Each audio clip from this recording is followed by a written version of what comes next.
ওইখানে ফুটবল খেলা হচ্ছে। আর এটা হচ্ছে আমার বাসার সামনে ঢাকা টু পদ্মা ব্রিজের রেলওয়ে ট্র্যাক। পদ্মা ব্রিজ হয়ে একটা রেল আসতেছে, একটা ট্রেন আসতেছে। এই ট্রেনটা ঢাকার দিকে যাবে।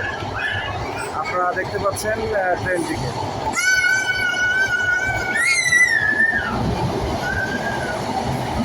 অনেক লম্বা ট্রেন,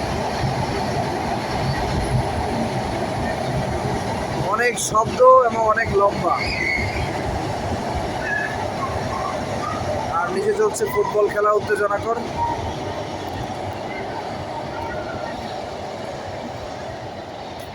যে আমার ছেলে ট্রেন দেখতেছে।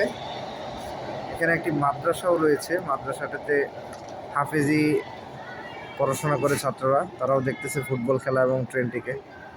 ট্রেনটি চলে গেল, এদিকে চলে গেল হচ্ছে ঢাকা জুরাইনের দিকে।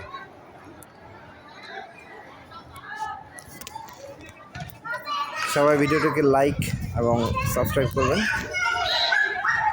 দেখা হবে অন্য একটি ভিডিওতে। আল্লাহ হাফিজ।